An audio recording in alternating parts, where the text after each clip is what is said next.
Hey everyone! Tonight we're starting a trip into a tale that history painted with bold strokes but murmured in hidden spots. May the 2nd, 1536. A queen steps into the Tower of London. The same spaces, the same side of the Thames. 3 years back she came in as victory embodied, carrying the promise of tomorrow wrapped in golden fabric. Now she's a captive charged with offenses so shocking that England would murmur about them for 500 years. This isn't the version they taught you in class. This is Anne Boleyn's final 17 nights alive, and what unfolded when the throne turned into a trap. Before we enter that space with her, I have a question for you.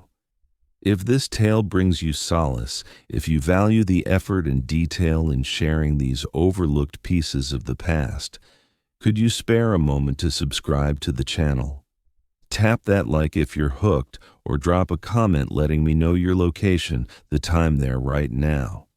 Are you tucked in bed in California or pulling a night shift in London? Perhaps it's pouring rain outside, or the stars are shining bright. I'd really like to hear. And if you've ever pondered sleeping in a palace meant for joy but turned into a jail, well, you're in for it. So lower those lights, let the outside world slip away, and join me as we travel back nearly 500 years to a chamber where queens lingered. Not awaiting crowns this time, but something much more absolute. Let's start. It's 2:09 p.m. on a Tuesday in May, and Anne Boleyn is being rowed along the Thames toward the Tower of London. The river is busy as usual. Merchant ships, fishing boats, folks carrying on with daily routines, likely not spotting the royal vessel transporting England's queen to captivity. Or perhaps they did. Perhaps they observed. Perhaps some already sensed it. We don't need to guess Anne's feelings then, because it was documented. Sir William Kingston, the Tower's constable, the one tasked with securing inmates. He noted every detail of what Anne said and did from her arrival. Not as a chronicler, not out of concern for her memory, but because Thomas Cromwell, the king's top advisor, the architect of this whole disaster, required constant updates. Every phrase, every motion, every sign of frailty. So we have precise accounts of when Anne's boat reached the dock at the Tower. We know she came through the court gate at the Byward Tower, not Traitor's Gate like films often depict. That's a legend. She used the formal entry since she was still queen officially. And we know upon arriving, she dropped to her knees on the stones and implored the lords with her to convey her innocence to the king. She knelt before her uncle, the Duke of Norfolk, her own kin, and he simply departed.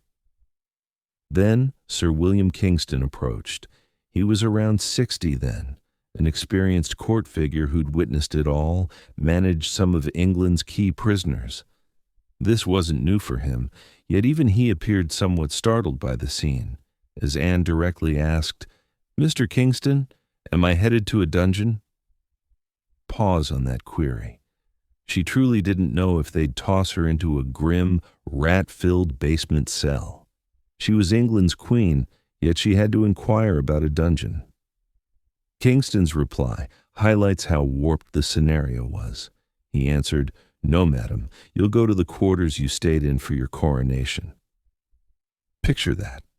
Imagine hearing you're returning to the same spot from your life's peak moment, but now as a captive facing capital charges.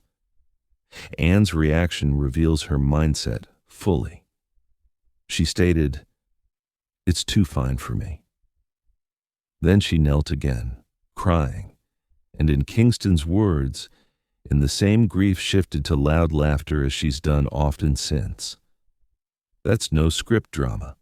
That's an actual woman experiencing a full mental collapse, crying, then laughing, then crying once more. Hysteria, pure, unchecked fear, the sort of dread that overloads your mind since the truth is too vast to grasp. And where was she bound?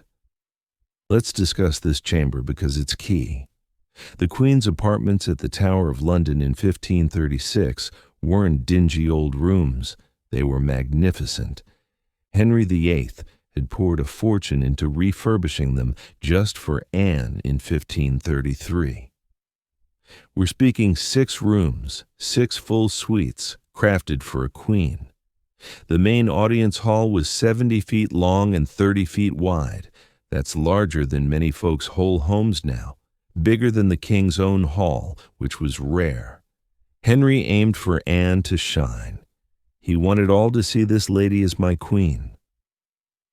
The walls featured painted friezes along the upper third. The ceilings boasted detailed molded and colored designs. Large windows let in Thames light, plush fabrics, hangings, all meant to display riches, authority, royal grace. This was Anne's success captured in stone, and now, in May 1536, those identical rooms were her jail. Imagine that initial night. You enter a place where 3 years prior you were encircled by admiring attendants, courtiers seeking favor, musicians performing, servants offering treats from the kitchens. The air smelled of roses and fine scents. The candles were pure beeswax, not cheap fat. Each element reminded you of victory. You were queen. You'd defied the odds. Now the scent is unchanged. The hangings are the same. The window view is identical. The Thames flowing past, the boats, London's noises drifting in. But no friends surround you.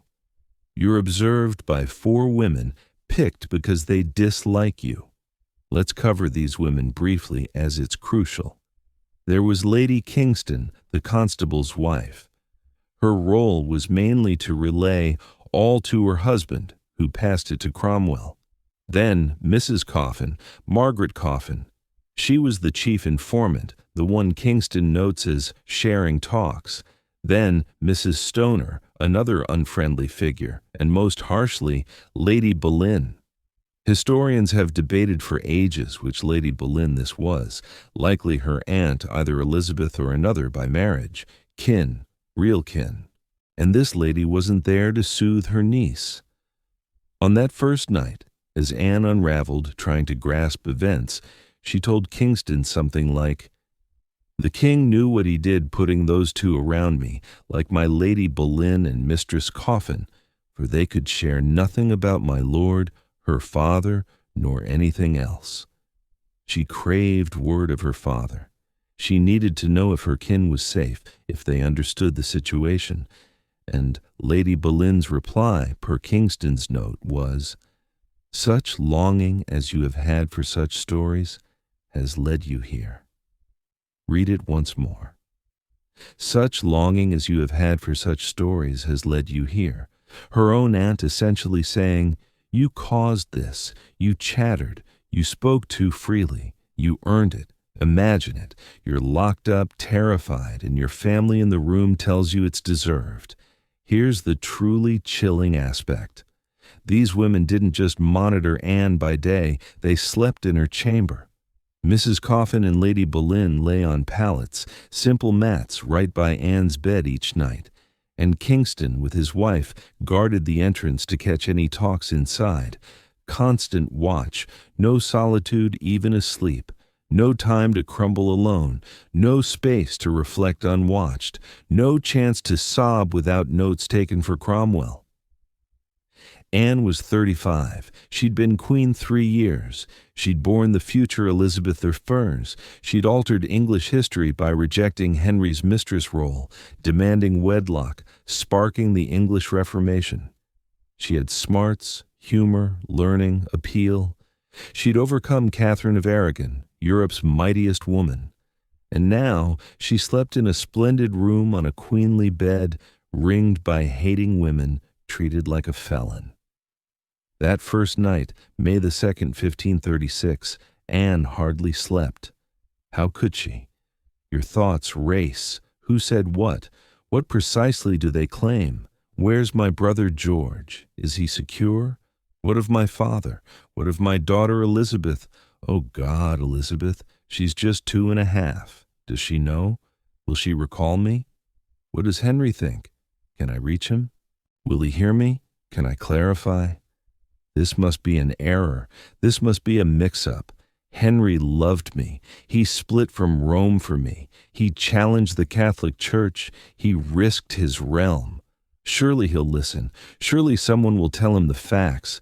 Surely this ends soon. Surely, surely, surely. But amid those frantic ideas, there must have been flashes of stark reality. Awful, cold reality. Because Anne Boleyn wasn't naive. She'd been at court over a decade. She'd seen Henry VIII ruin those blocking him. Cardinal Wolsey, once England's second most powerful after the king, died ruined and shamed. Sir Thomas More, the king's close friend, brilliant mind, Lord Chancellor, beheaded for refusing the king as church head. Bishop John Fisher, killed for the same. And those were men, influential men with means and allies. Anne was a woman. She'd created foes, many foes. Catherine of Aragon's backers loathed her. Catholics despised her. Even some reformers doubted her now. Her uncle, the Duke of Norfolk, obviously wasn't with her. And Thomas Cromwell, the man she'd collaborated with, planned with, who'd helped arrange her marriage. He was gathering Kingston's reports. So yes, perhaps that first night in that fine bed, gazing at the painted ceiling in darkness, hearing the spy's breaths, maybe Anne began to see this wasn't a mix-up. This wouldn't resolve with talk. This was larger, far riskier. Kingston recorded her swinging between tears and laughter. That's trauma. That's shock. Your brain can't handle the event, so it swings between extremes. And Anne was sharp enough to know she was watched for a purpose. They wanted her to speak, to say something damning, to supply them ammo. And the saddest part? She did speak. In the following days, she'd chatter to these women about talks from months prior with court men. Harmless talks, likely flirtations, perhaps the courtly teasing normal in Henry's world, the sort all did. But now each word was distorted, noted, sent to Cromwell, used to construct a case. But we're jumping ahead. We're still on that first night, May the 2nd, 1536. The room is dim except for moonlight through windows.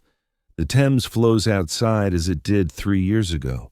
The tower bells toll hours, as always. Elsewhere in the tower, her brother George is in his cell. At Greenwich Palace, little Elizabeth likely sleeps, unaware her mother won't see her again. And Anne lies in the Queen's bed in the Queen's room, probably in a plain nightdress, her dark hair down, eyes open in the dark, and she tries to comprehend how she shifted from watching tennis that morning to imprisoned for treason by evening. That's how quick it was. One tennis game to utter destruction in hours. There's a detail Kingston noted that's utterly crushing.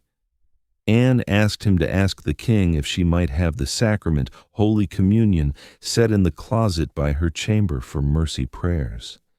Then she said, "For I am as clear from man's company as from sin as I am clear from you, and am the king's true wedded wife." She requested communion, Christ's body and blood, Christianity's holiest, and she swore innocence on it, on her soul. To a deeply faithful woman like Anne, that wasn't casual. You didn't swear on the sacrament unless utterly truthful. Lying then damned your soul. She knew the weight and said it because it was true. But truth in May 1536 at Henry VIII's court with Thomas Cromwell directing? Truth didn't count. Power did. Who spun the better tale did. Henry wanting out of the marriage did. And he had his out. So Anne Boleyn passed that first night in a room crafted to honor her, amid foes, watched non-stop, knowing each word could turn against her, clinging to hope scraps as reality seeped through each lovely familiar detail of that chamber. The room where queens wait, not for crowns, not for wins, but for what follows. 3 years ago, glory followed. This time the weight felt quite different. Tomorrow doesn't arrive in this tale, but we're not finished, because in the next 16 days, something amazing will occur in this room. Anne Boleyn will change, not into someone new, but into something greater, into one who grasps that when all is stripped away, all left is how you meet the end. But that's for our next leg. For now, let's leave Anne in that first awful night in the room where queens wait, and recall history isn't solely kings and wars and big decrees. Sometimes history is a woman awake in the dark, trying to fathom how her life shattered in one afternoon. Sleep soundly, all. More history murmurs are on the way. So who were these women? The ones who slept in Anne's room, heard her every word, relayed her musings to men who'd twist them into treason-proof. Let me share about them because who they were counts. These weren't chance maids. These weren't unknowns. Each was selected for a precise reason, and if you felt betrayed by a trusted one or watched by a protector, this story segment will land differently. First, Lady Kingston, Mary Scrope, wife of Sir William Kingston, the Tower Constable. She was about 40 in 1536, a veteran courtier who'd seen it all. And here's the vital bit. She'd served Catherine of Aragon, Henry's first wife, the one Anne displaced. Lady Kingston had been Catherine's attendant, had seen Catherine humiliated and discarded, likely consoled her as Henry chased Anne. And Lady Kingston was close with Mary Tudor, Catherine's daughter, the Princess Henry deemed illegitimate to wed Anne. Consider that. The woman overseeing Anne Boleyn in the Tower had loved and served the woman Anne ruined to gain the throne. Imagine the bitterness, the personal spite. For Lady Kingston, this wasn't justice, it was personal.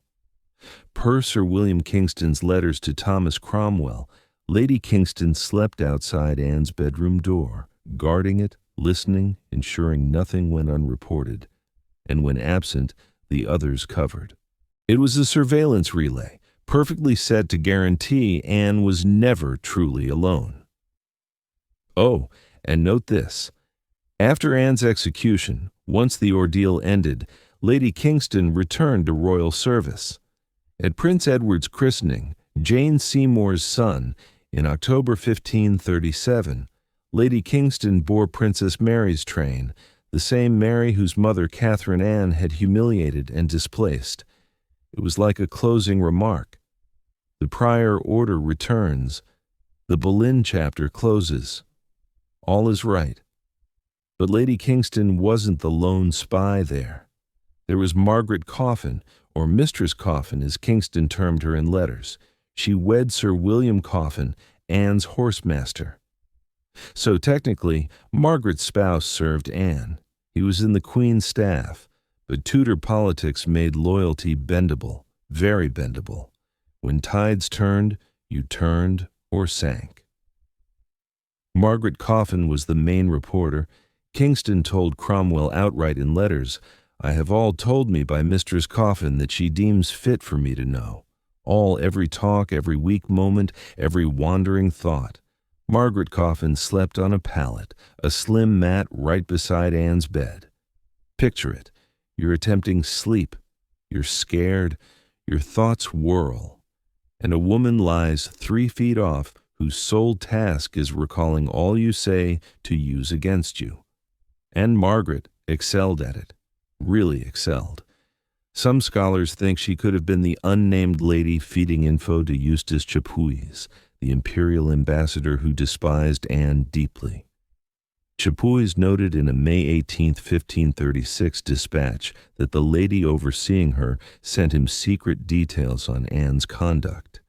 If that was Margaret Coffin, she spied not just for Cromwell, but for foreign entities. After Anne's execution, Margaret shifted smoothly. She joined Jane Seymour's attendants, Henry's third wife, Anne's successor. No fallout, no remorse, just seamless move from one queen to the next, then Elizabeth Stoner. Records sometimes call her Margaret, but most agree Elizabeth Stoner, wife of Sir Walter Stoner, the King's Sergeant-at-Arms. Her court role was mother of the maids, which sounds warm, like a gentle elder caring for young court ladies. But it meant supervising the younger attendants, the maids of honor. It was authority, control. Elizabeth Stoner served all Henry's wives, all. She'd been with Catherine of Aragon, then Anne Boleyn as queen, and she'd served Jane Seymour, Anne of Cleves, Catherine Howard, Catherine Parr. She was a survivor, the type who read the room, chose winners, stayed favored no matter what. The records say little on Elizabeth Stoner's personal view of Anne, but her selection for this duty reveals something. She was dependable, trusted by Cromwell, not one to let pity hinder obligation. Imagine devoting your career to queens, seeing them rise and fall, and just carrying on, shifting households like nothing occurred. There's a chilling detachment in that. And finally, Lady Boleyn, Anne's aunt. This is tricky as Anne had two aunts named Lady Boleyn.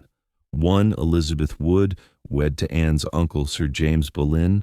The other, Anne Tempest, wed to another uncle Edward Boleyn. Historians debated for centuries which, but recent work points to Elizabeth Wood, Lady Boleyn, Sir James's wife. Why does it count? Sir James Boleyn was Chancellor of Anne's household.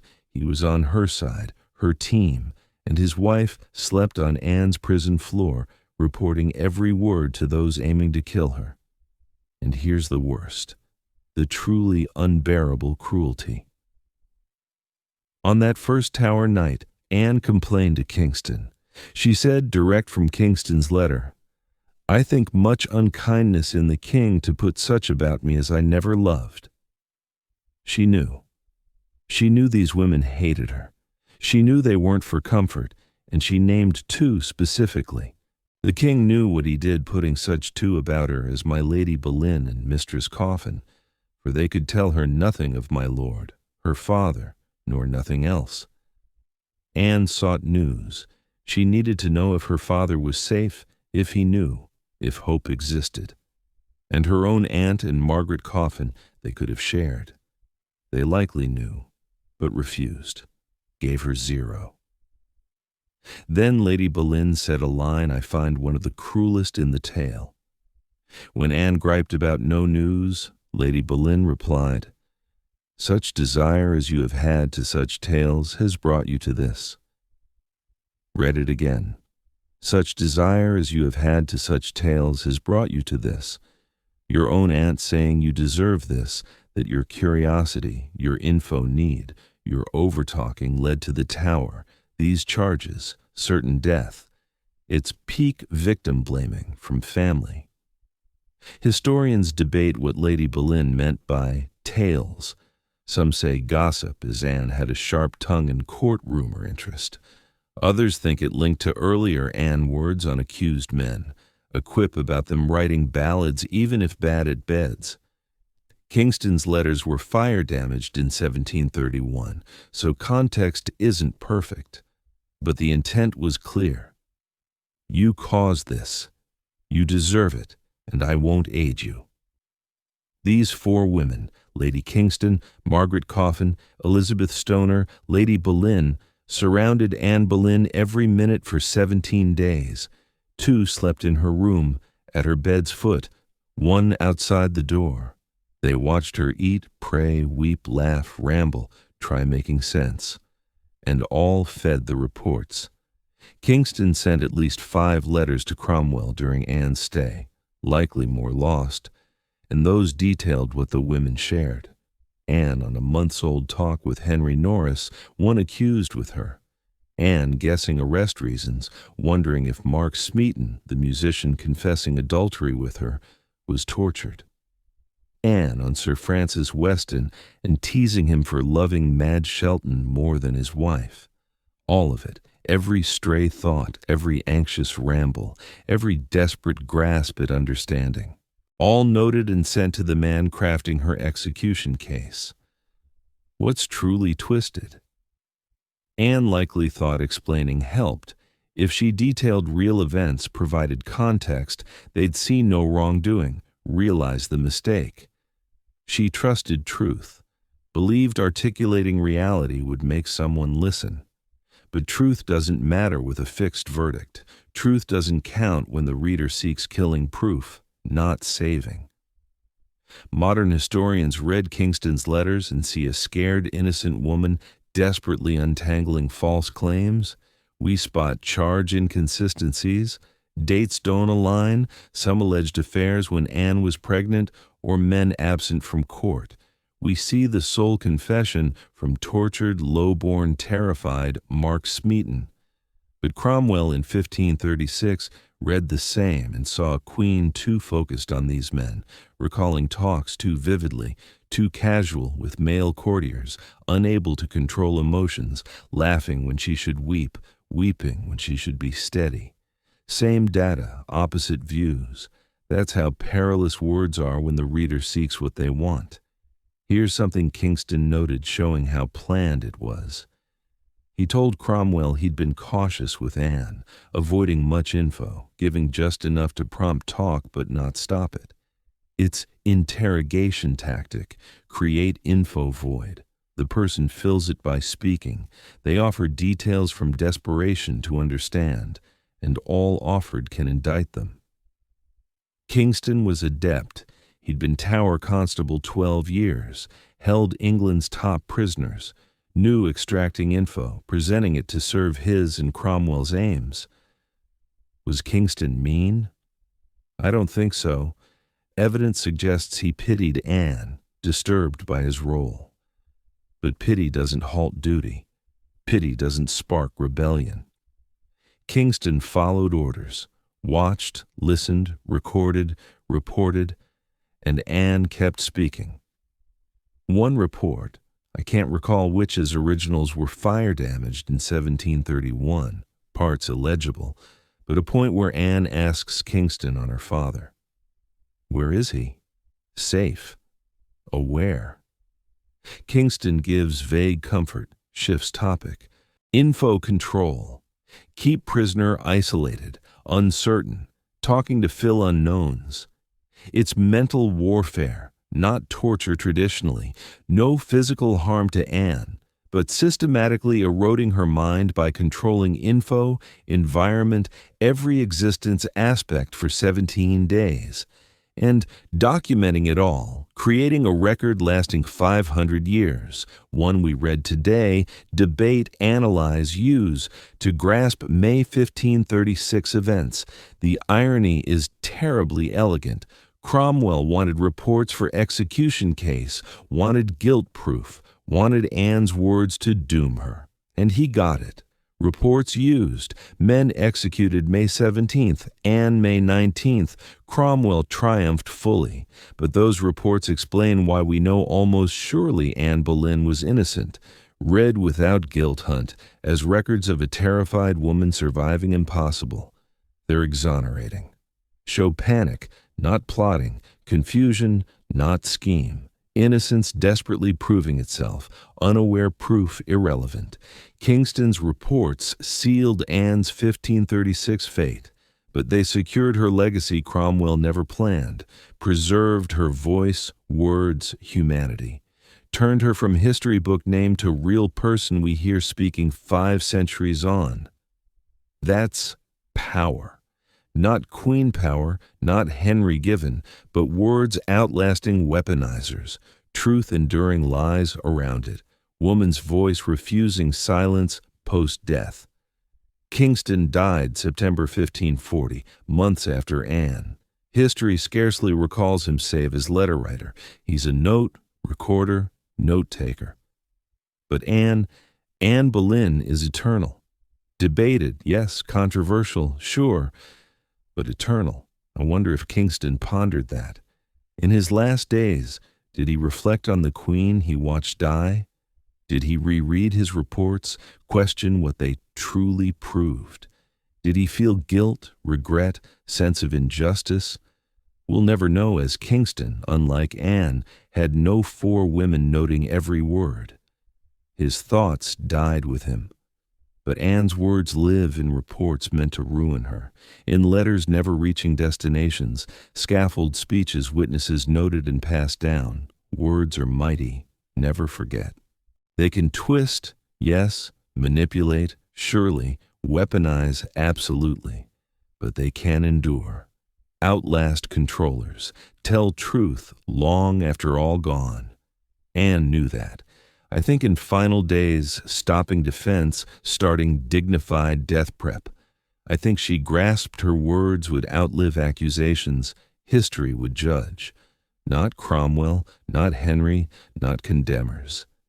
And she was right. But we're not at final days. We're mid. In long, awful days she still spoke, hoped, believed truth might count. Soon that changed. Soon Anne stopped speaking, started transforming.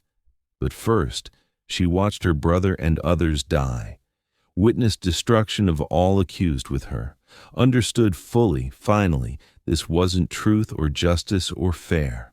That shift is coming. When everything changes. When Anne Boleyn stops being hopeful prisoner, becomes something wholly different, something even foes must respect, though they deny. We're nearly there. Stay along. Night hits differently knowing death nears. Darkness isn't soothing. It's a timer. Each hour gone is one nearer the close. Every outdoor noise could be carpenters building your platform. Every hall step could be Kingston saying it's time. Anne Boleyn had 17 nights in the Tower of London. From what records pieced together, she scarcely slept any. On her last night, May 18th to 19th, we know she stayed awake entirely, all night, praying, readying, awaiting dawn. But even prior to that final harsh night, rest must have been near impossible. How do you unwind when your mind won't quit? When eyes shut, you see loved ones' faces you'll never view again. Let me share those nights, the ones history skips often. The long, dim, quiet hours Anne alone with thoughts, fear, God. Imagine it's the 3rd or 4th Tower night. You've wept sporadically all day. Your mind's drained from charge sense-making.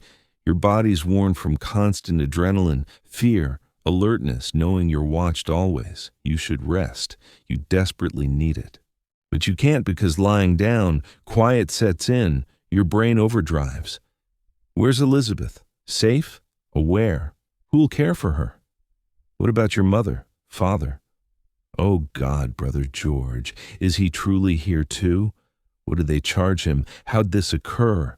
What did you err? What could differ? If you'd borne Henry a son, if you'd stayed silent on politics, if you'd been cautious who you spoke to, laughed with, trusted, round and round, same ideas loop, and sleep's impossible. Records say Anne requested something specific her first Tower night.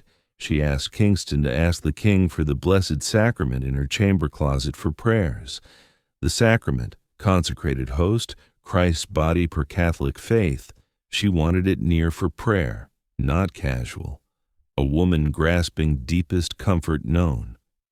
For 1536 devout Christian, sacrament in room was direct God link, holiest access, and Anne wanted it close, needing sacred safety in profane terror.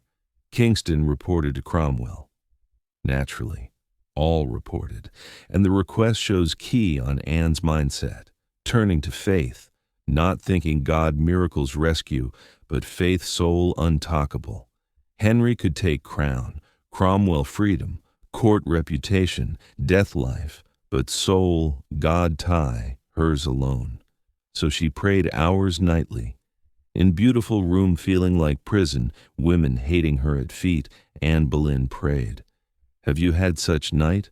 Sleep evades, turn to bigger than self, prayer, meditation, lying, hoping universe senses, bargain with God, fate, belief.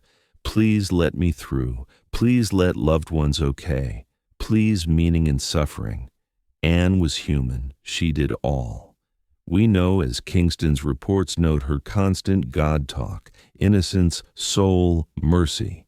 Spiritual crisis live, soul witnesses women paid to weaponize. Skip to May 17th, day 5 men executed. Henry Norris, Francis Weston, William Brereton, Mark Smeaton, Brother George, all beheaded Tower Hill morning. Anne couldn't see from Queen's apartments, windows wrong way, but she'd know, someone told. Or she sensed from quiet, mood, women's moves and whispers. 5 men dead, including brother, grown up with brother, court with brother, household with brother, defender when none would. George Boleyn, accused incest with sister, charge so vile, absurd even haters struggled belief. But he was dead, traitor executed. How sleep that night, night brother dies for undone crime, sentenced death. How close eyes, rest knowing tomorrow, next or after you'll follow. You don't sleep, you pray. And that's what Anne did. Night May 17th to 18th, Anne thought death, 9 a.m. 18th, so 2 a.m., still dark, called almoner. Name John Skip. Some say Chaplain Thirlwell, but most agree Skip. Her household mass sayer, confession hearer, spiritual guide. 2 a.m., he came pray with her. Imagine 2 a.m., England Queen, death hours off, kneeling praying with chaplain. What pray then?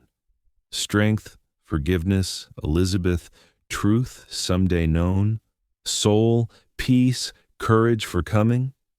We don't know Anne's prayers. Between her, God. But she prayed as Archbishop Thomas Cranmer arrived post-dawn. Cranmer, true court supporter, religious reform partner, likely disbelieved guilt, but couldn't save. He came here final confession, celebrate Mass. And here's importance. Anne requested Kingston present, specifically asked Tower Constable, her word reporter to Cromwell, in room as she took sacrament.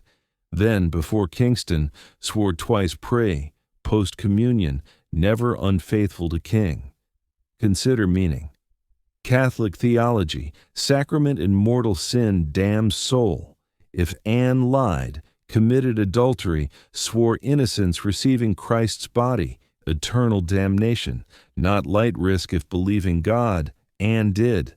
Swore on salvation, soul, innocent, did before Kingston to report Cromwell, hopefully Henry.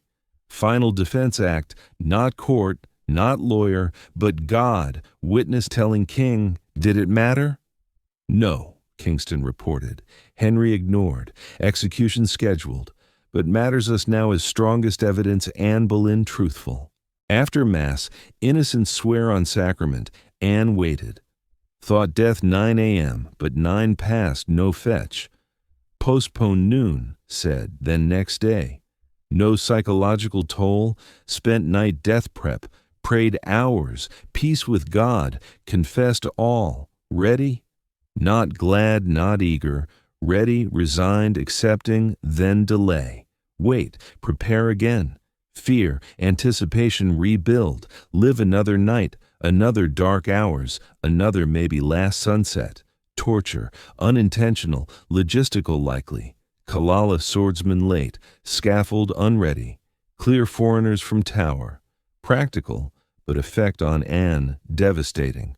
Kingston noted reaction, took delay news composed, but also noted heartbreaking line. Said, I hear I shan't die before noon. And I'm very sorry, for I thought dead and past pain. Read again.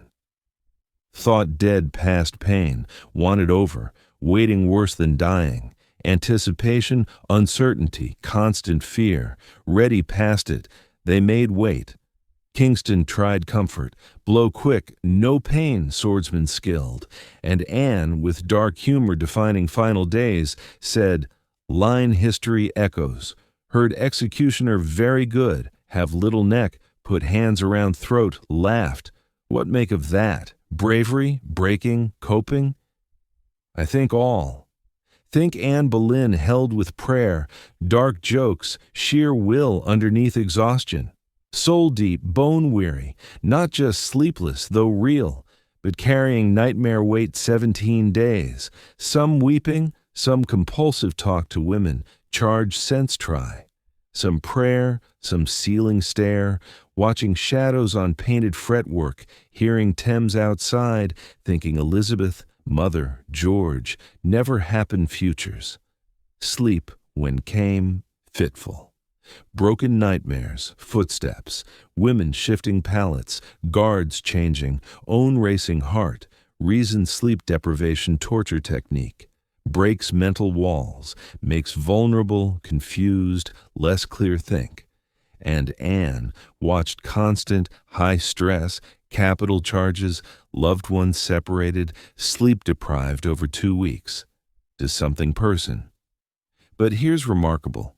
Despite exhaustion, trauma, everything, Anne held dignity, kept praying, kept innocence insist, kept faith to end. Final night, May 18th to 19th, certain execution, slept none. Spent whole night prayer, all night dusk to dawn, praying chaplain, soul prep, peacemaking with coming.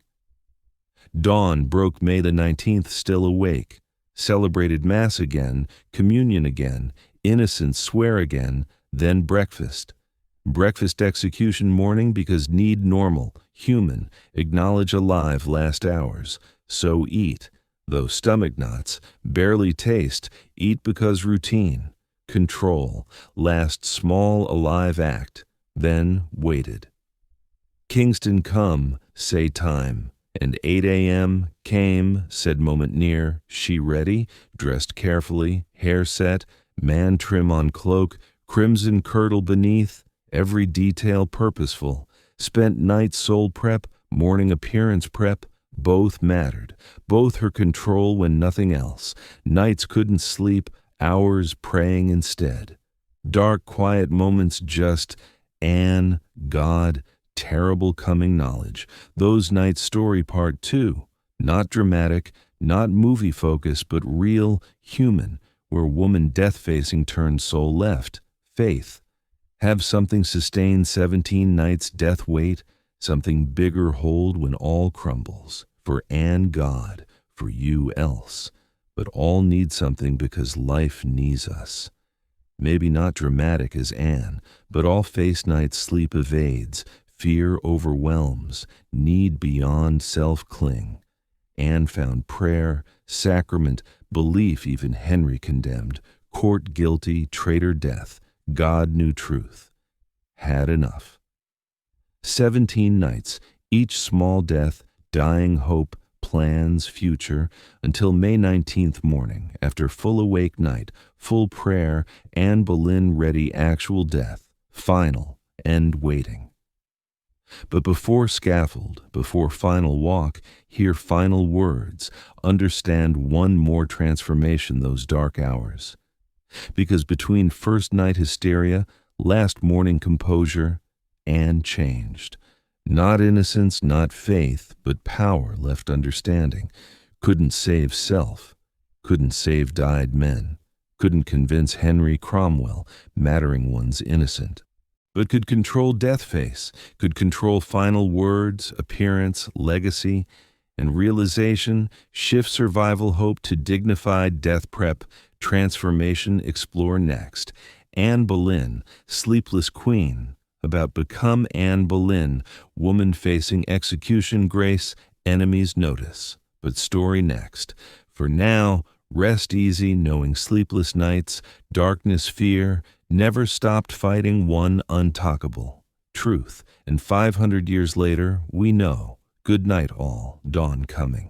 Something shifted in Anne Boleyn between May the 2nd hysteria and May 19th calm. Something Kingston noted. Something even enemies couldn't overlook.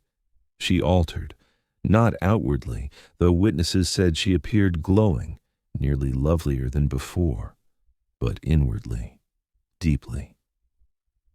The Anne Boleyn scaffold walking that Friday morning wasn't a rival Anne Boleyn. Weeping, laughing, wild emotion swings. This isn't ghost tale, not legend. Documented psychological event modern science explains, and might be Anne Boleyn's most striking story part turning her tragic figure to something wholly else, transcendent. Let me share concept sounding technical first, but changes Anne final day's view, called suffering-induced transformational experience. Term coined transpersonal psychologist Steve Taylor, studied years people extreme trauma, emerged fundamentally altered, not shattered, transformed, looking like enlightenment outside.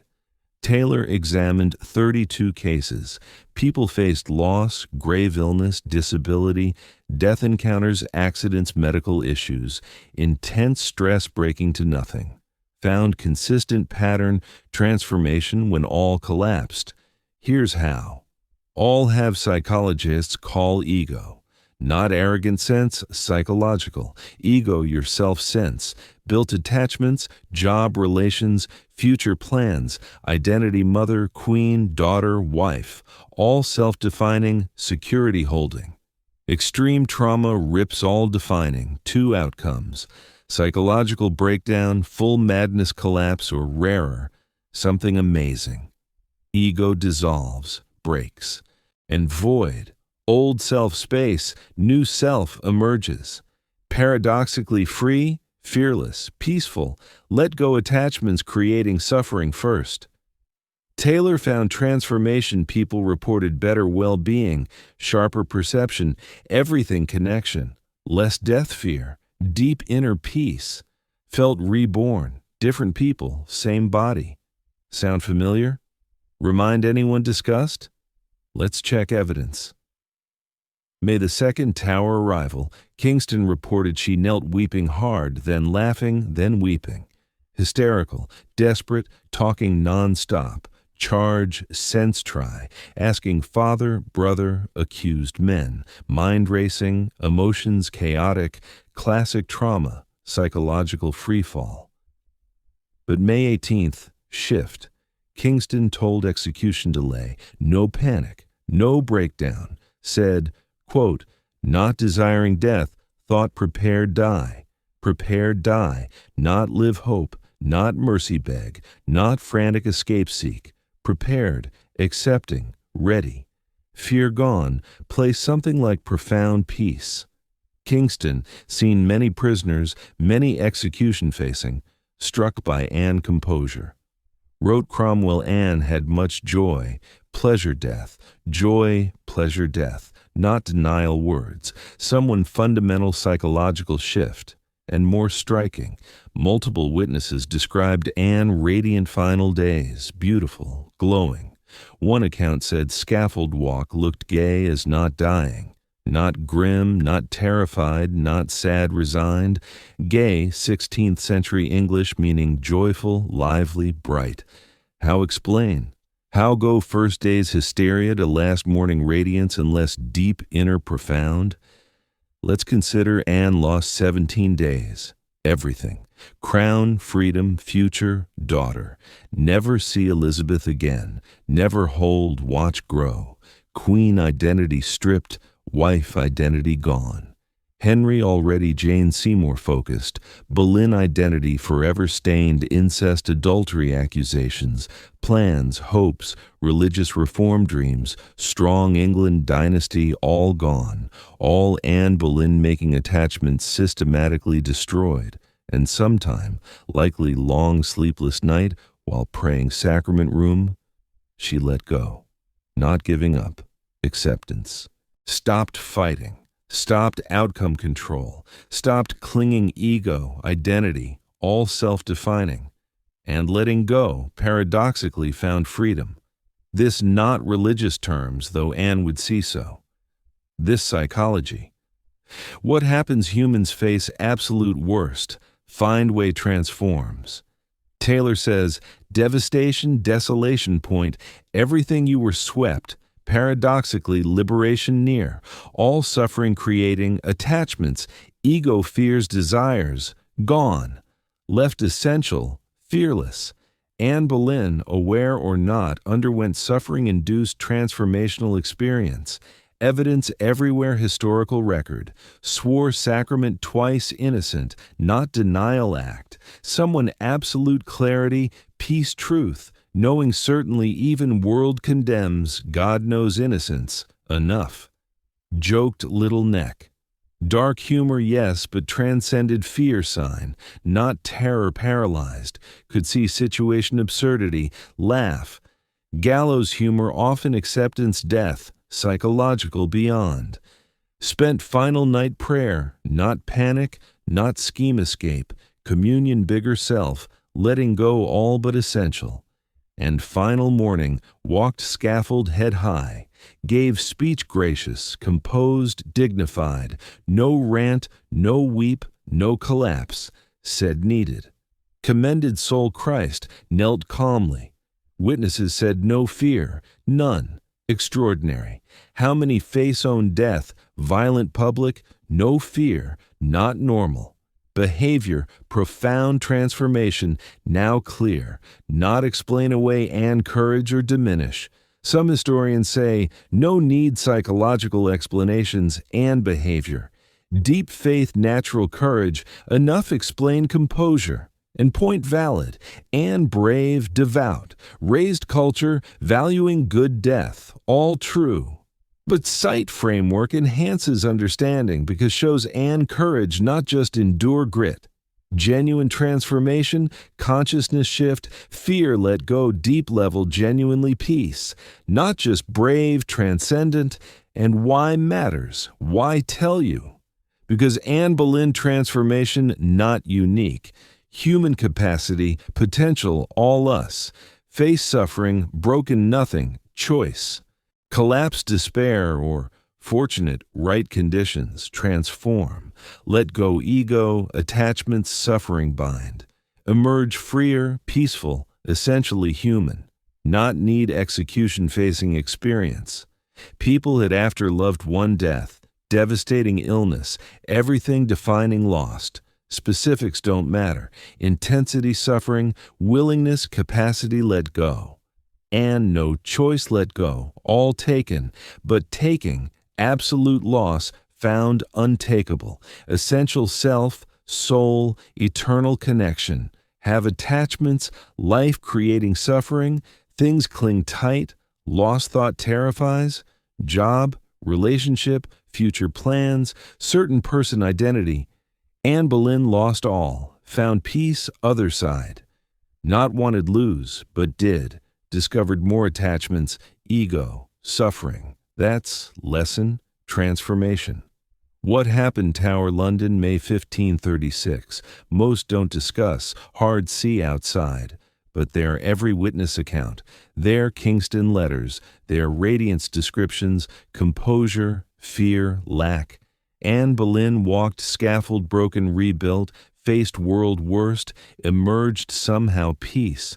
Not happy, not thrilled die, but peace, accepting, free. And 500 years later, learn, inspired. Because suffering universal, trauma universal, loss universal, but transformation possible too. Rare, yes. Difficult, absolutely, but possible. Everything falls, lowest, feels nothing left. Remember, Anne. Remember devastation points sometimes doorway. Not escape, but transformation. Self-version no longer fear-bound. Attachment defined. No longer ego endless demands suffering. That's found tower darkness, sleepless nights, prayers, tears, eventual acceptance. Found freedom. Carried freedom scaffold. Changed death. Changed memory. Changed history's small way. Because woman dies terror, despair, just victim. But woman dies dignity, grace, peace. That's legacy. That's power. Survives 500 years, inspires story readers. Anne Boleyn final days became more than fallen grace queen. Became symbol human capacity, transformed suffering transcendent. Face death, open eyes, open heart. Let go everything, discover remains enough. That's transformation. Shift terror, transcendence. Happened Tower, London, May 1536. Witnessed Kingston, 4 women, Archbishop Cranmer, all saw final days, marveled change. Ready, not wanted, die, but learned brutal education possible, free. And freedom, peace, transcendence untuckable. Not Henry, not Cromwell, not executioner sword. Hers remains hers forever. Almost scaffold now, almost story end. But before, talk what came next. Transformation real, but execution too, mourning details, final moments, matter too. Part legacy, lesson, so stay. Almost there. And what happens next? Heartbreaking, own strange way beautiful, because Anne Boleyn, suffering transformed, walked death few ever have, and final walk, final words, culmination everything built toward, join there together. One more step, one more story part, ending became somehow beginning. 2 days before Anne died, 5 men went to death's crimes didn't commit, one her brother. Imagine knowing brother, grew up with, executed supposedly sleeping you, accusation vile, twisted even 16th century people hard believe, and knowing can't save. Can't see last time say sorry love, all wrong. May 17th, 1536, Wednesday morning, 5 men led Tower, London, Tower Hill. Scaffold built extra high crowds good view. Because Henry wanted show, public see traitors die. Wanted validation, wanted people believe justice served, but crowd not enthusiastic Henry hoped, because even then, even moment, people doubted. Men not hated criminals, courtiers respected, known. Henry Norris King's groom stool, closest companions one. Francis Weston favorite, young charming. William Brereton Power Wales, Mark Smeaton talented musician, and George Boleyn, Anne's brother, poet, diplomat, intelligent, cultured man. All about die nothing, lies king wanted free. Let tell men, not just names who were, because matter, not footnotes, human beings, families, friends, futures. And futures ended. Tower Hill. Wednesday morning, May. George Boleyn, Lord Rochford, first, rank set order. Highest status died first meant George not watch others die. Small mercy, 32 years old, Anne's younger brother Thomas Boleyn's son, Duke Norfolk nephew, served diplomatic missions, wrote poetry, wife Jane, no children, accused unthinkable crime, incest owned sister. No evidence, none. Accusation based one thing, spent time alone, Anne Chambers talking siblings do, courtiers do, people carrying religious reform England future do. But Cromwell twisted, made sinister, sexual, jury handpicked, terrified, found guilty. George stood scaffold, looked crowd, hundreds, maybe thousands, watched die. Gave speech long one, longer most George things say, last chance say. Chronicle Calais recorded words, Christian men, born under law, judged under law, die under law, law condemned me. Masters all, not come hither preach, but die, deserve die if 20 lives more shamefully can devised, wretched sinner sinned shamefully. Stop second, sound confession incest adultery queen? No, sounds man acknowledging human sinned 1536 everyone had, sin universal. But script follow, execution etiquette, acknowledge sinner, praise king, ask prayers, not rant, not protest innocence loud, family suffer, property confiscated forever, name stained generations. George followed script, but also remarkable, preached, warned crowd, said, pray take heed me, especially lords gentlemen court which been among, take heed me beware such fall, and said something echoed history, powerful, and whereas slandered it, been diligent read set forth truly. But diligent observe, done lived thereafter, as read set forth, not come this. Talked God's word, Bible, religious reforms championed. Saying essentially, read scripture, promoted, but not lived fully. That's regret, not accused crimes, but not perfect Christian, human, brave, honest. Heartbreaking, man lose head using final words, preach sermon, warn others, cling faith-defined life. Then knelt, head block, axe fell. One stroke, Anne Boleyn dead. Body taken chapel St. Peter ad Vincula, inside tower, buried chancel high altar. 2 days later, sister join. Next, Henry Norris, king's groomstool. Title odd modern ears but intimate powerful position court. Norris helped king private needs, including toilet. Trusted, close. He Henry friends once, but Norris mistake. Joked Anne, flirted maybe. Courtly love game 1536. Harmless banter except Cromwell decided not.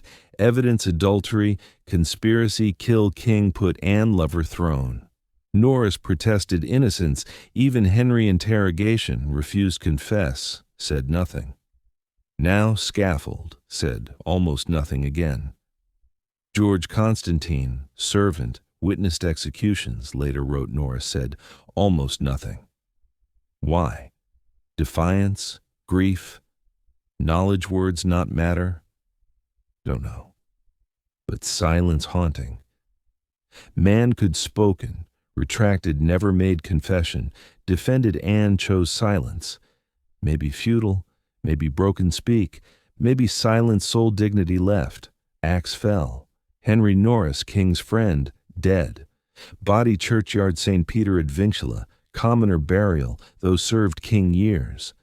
3rd Francis Weston, 25, young, handsome king favorite, knighted Anne's 1533 coronation, wealthy family tried desperately save, petitioned, begged, offered money, nothing worked, not guilt innocence. Clearing way Jane Seymour. Weston spent last night writing debts list, owed king, family, Boleyns, wanted recorded, die affairs order, wrote parents' letter asking forgiveness, not adultery queen, flawed son, not meeting expectations, disappointing. Scaffold, Weston said, thought lived abomination yet 20-30 years, then made amends, thought little come this, here, thought time, thought long life, mistakes, enjoy, later better person, thought decades ahead, instead 25 kneeling blood-soaked block lose head. Ever thought time world? Put off kind, good person want assume time later? Weston did.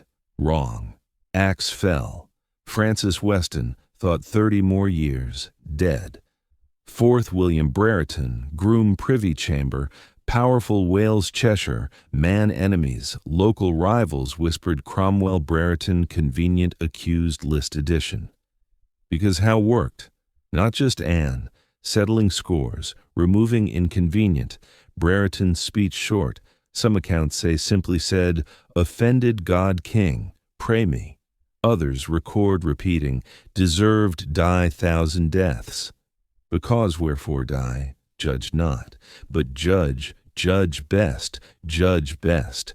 Plea, quiet desperate plea crowd, not believe worst me, judge innocent, benefit doubt, can't defend anymore, law condemned.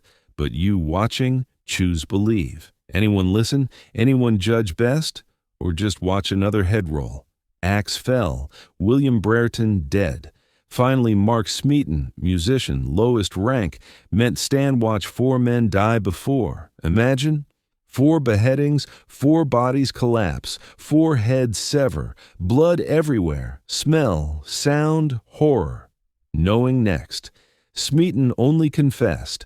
Under torture, most historians believe, though records not explicit. Young, probably lowborn, Flemish-English depending source. Brought court musical talent, played queen, she liked, gave gifts, money, attention, enough Cromwell destroy. Scaffold, Smeaton said, masters, pray all pray me, deserved death, that's it, Short, simple, not retract confession, not clear Anne name, and Anne heard later, devastated. Reportedly said, "Did not exonerate me before died public infamy laid me?" Alas, fear soul suffer, worried his soul, even owned terror, knowing die 2 days, worried Mark Smeaton damned dying lie lips. That's Anne kind person. Thinking another's eternal fate, own life ending. Why Smeaton not retract? Maybe scared, maybe thought not matter, maybe promised family spared, kept quiet, maybe torture traumatized, couldn't think straight. Never know. But silence, failure, clear Anne haunted her. Axe fell. Mark Smeaton, musician, played beautiful songs, dead. Body churchyard Brereton. 2 men, 1 grave. Norris Weston another. 5 men, 5 executions one morning. All lies. All king wanted new wife male heir. All Henry VIII tell self-victim, wife betrayed, no choice. But one more detail, one more cruelty, no. While 5 men executed Tower Hill, blood-soaking Scaffold, Archbishop Thomas Cranmer Lambeth declaring Anne marriage Henry null void. Think timing. Brother 4 men dying traitors, condemned adultery queen. Same time, Cranmer saying Anne never queen, marriage invalid, never happened. See contradiction? If marriage not real, Anne not queen. If not queen, sleeping her not treason. So why 5 men dying treason if woman supposedly slept never queen? Makes no sense. None makes sense, point, not logic. Power, Henry getting wanted, destroying way. Law not matter, truth not matter. Only king will mattered. And Anne, tower locked, heard executions. Heard brother dead, accused men dead. Mark Smeaton not cleared name. Lived knowledge 2 more days. 2 more days knowing all cared gone. Daughter illegitimate, marriage null, alone. Except not alone, not way mattered. Because somewhere 2 days, last long hours, Anne completed transformation, stopped fighting, stopped rescue hope, accepted death, found peace. Men died, first paved way, horrible sense, showed done. Face scaffold dignity, follow script, keep truth intact. Die well, world condemned unjustly. George particular brother, last family stood till end, died bravely, died faithful, died speaking God's word, even God's world abandoned. And Anne, grieving, learned due needed. 2 more days, 2 more waiting, praying, preparing, then her turn walk scaffold, her turn speech, her turn kneel, head down, weight blade, but not axe. Henry, so-called mercy, ordered different Anne. Something arrive Calais, change execution nature, become legend part. Swordsman coming with final Anne life chapter. Chapter last moments, but echo centuries. Chapter written blood steel. Extraordinary courage, woman lost everything, found somehow grace, death face. Men died first, but Anne die last unforgettably. Here's detail changes everything. Detail proves beyond doubt. Anne Boleyn trial theater. Performance predetermined end. Detail makes whole charade collapse close look. Henry VIII ordered Swordsman Calais before Anne trial even occurred.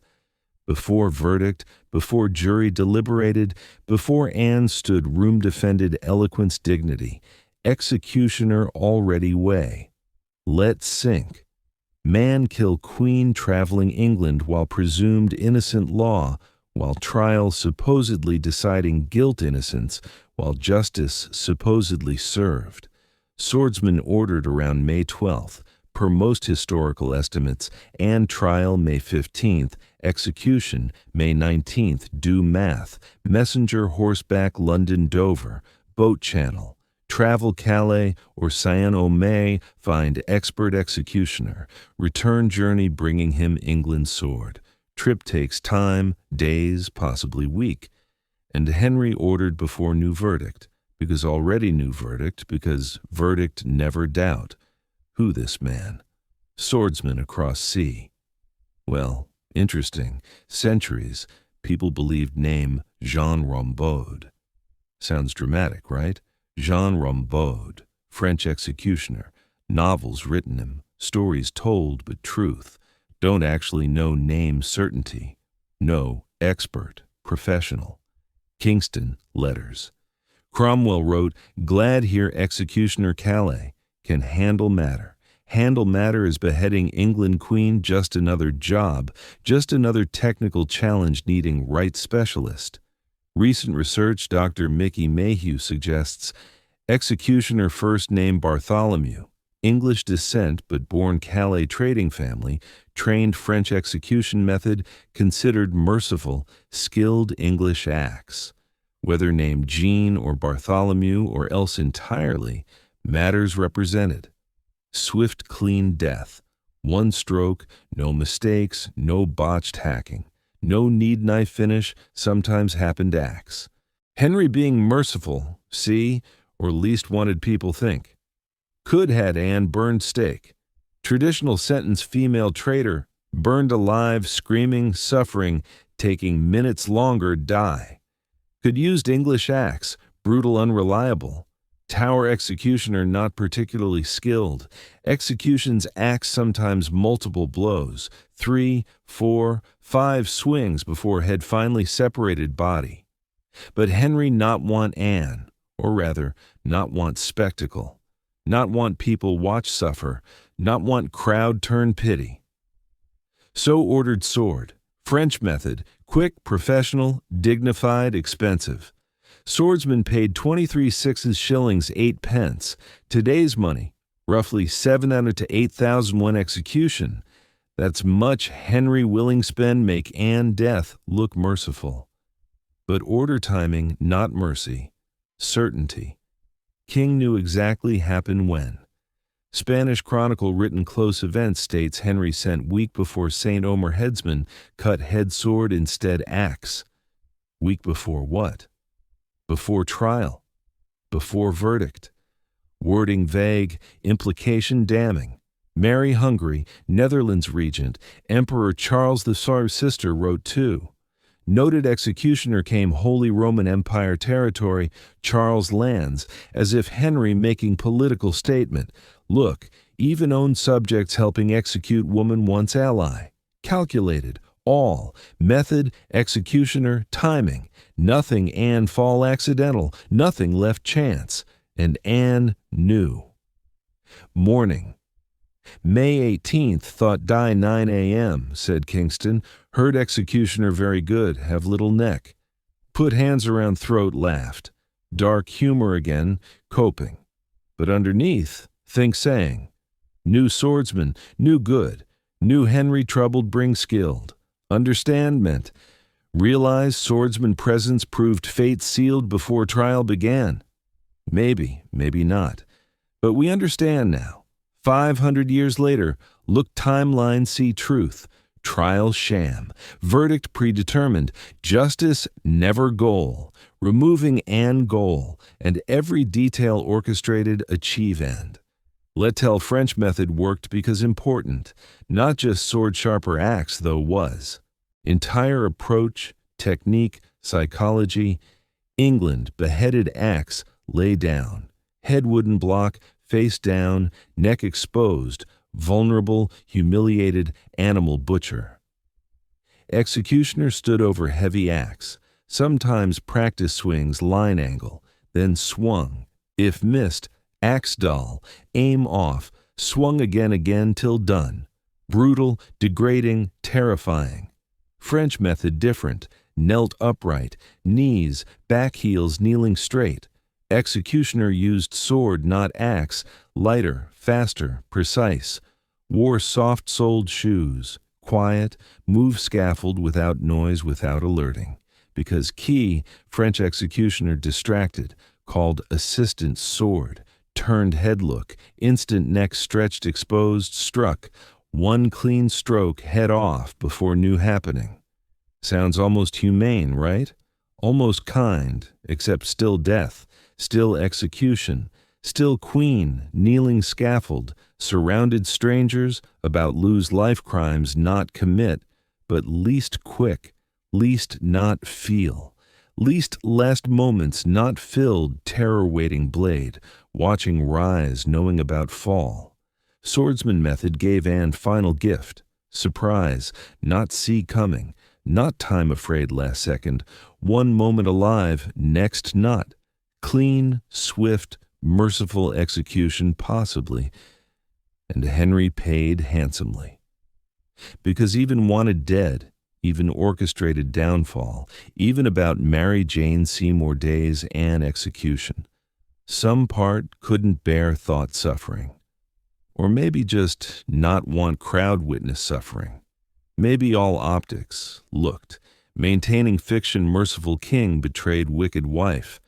Never know Henry's head, no did, speaks volumes. Sword itself interesting detail. Don't know much, but execution sword special, heavier combat swords, broader, designed specifically beheading, not stabbing slashing battle, just taking heads. Some sources say swordsman blade, custom forged Toledo steel we'd classify SAE 1060. High carbon steel, flexible strong, hold edge twice breath weight era combat sword. Claim descendants swordsman family still have sword. Past generations, now broken two pieces, own two different Italy family branches. Family tradition includes story ancestor beheaded Anne Boleyn. Whether true not, who say? But remarkable thought weapon ended Anne life might still exist somewhere. Physical link morning, May 1536. Sword had inscription according one fictionalized account, though can't verify. To love death.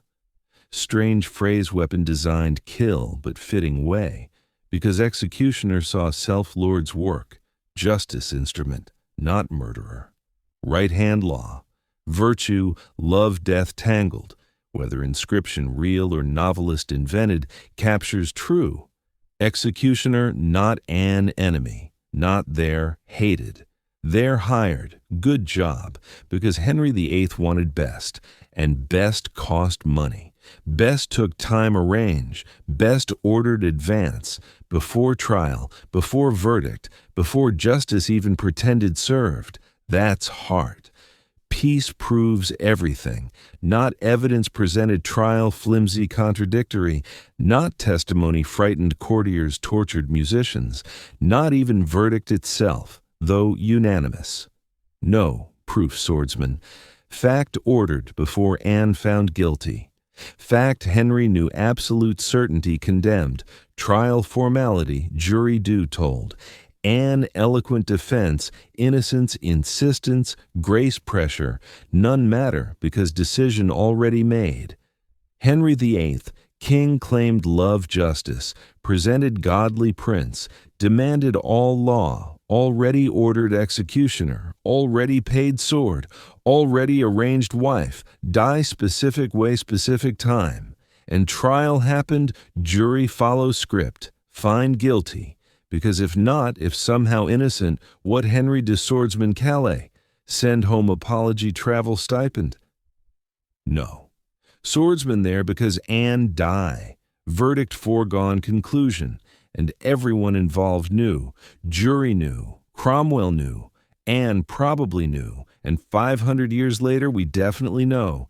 Because you don't order executioner someone think might innocent. You don't hire expert French swordsman kill wife slightest doubt guilt. You don't spend 23 specialized execution chance trial go away. Henry ordered swordsman new going kill Anne, new going marry Jane Seymour, new going start over, try son again, move life, trial. Trial show, appearances, history books. So say later, tried found guilty peers jury, no choice. Law condemned, not me. But swordsman tells truth. Swordsman ordered before verdict reveals lie hard whole thing. Anne Boleyn not executed guilty. Executed Henry wanted dead. And everything else. Charges, trials, speeches, witnesses, all window dressing. Swordsman knew. Came England, did job, collected 23, went home. Not villain, not even particularly important grand scheme. Just craftsman, specialist, man very good one specific terrible thing. But presence, London. May 19th, 1536 proves more all-trial records combined. Proves Anne never chance. Moment Henry decided go. Fate sealed. No amount innocence, eloquence, prayers, dignity save. Swordsman waiting. So in one more step, one more part story, then end. But what end? Friday, May 19th, 1536. Dawn rose over Tower London. Anne Boleyn not slept again. Third night Rose stayed awake, death prep. But this time no postponement. This time real. Rose before sun, or perhaps never lay. Called Almoner John Skip last time. Celebrated Mass together pre-dawn dark. Took sacrament again. Swore innocence God again. Commended soul Christ again. Becoming ritual, pattern, only control final hours. And 7 morning did something might surprise, something ordinary, human, achingly normal, breaks heart think. Anne Boleyn ate breakfast, morning execution, knowing dead hours, sat it because what else? Hungry, alive, until sword fell, life continued. So ate, don't know ate, records not tell, but ate. And detail, tiny human detail makes real, not queen, not historical figure, just woman, sitting room eating breakfast last morning life. After breakfast, dressed. And here's interesting, because every item Anne chose, where morning message, statement, final defiance, act wrapped fabric fur, wore robe gray damask, dark gray, almost black some accounts, trimmed fur. Know what fur? White fur, black tips. Royalty fur. Only royal family wear fur. Symbol status, power, legitimacy, and marriage. Henry annulled 2 days earlier. Legally, no longer queen. Legally, just Lady Anne Boleyn again. Daughter Elizabeth declared illegitimate. Marriage, Henry claimed, never valid. So technically, Anne no right wear fur anymore, but wore anyway, because making statement, saying queen, crowned, married, dying queen, England not disgraced lady, can take life but not crown. Underneath gray damask wore crimson kirtle underdress, layer beneath outer gown, and crimson not random, crimson color martyrs, saints, people died faith, truth, causes greater selves. Mary Queen Scots do exact same 51 years later. Walked execution 1587, wore scarlet crimson red, martyrdom color, said innocent. Dying something not due. Martyr, not criminal. Anne knew, chose crimson deliberately.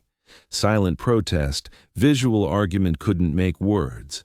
Outfit screaming innocence when voice couldn't. And hood.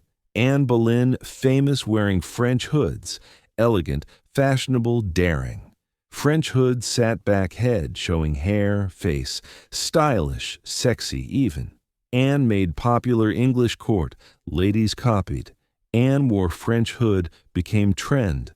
But morning execution, Anne not wear French hood, wore English gable hood, traditional English style, heavy, matronly, conservative, kind hood, looked little house-perched head, kind hood Catherine Aragon wore, kind hood Jane Seymour wore.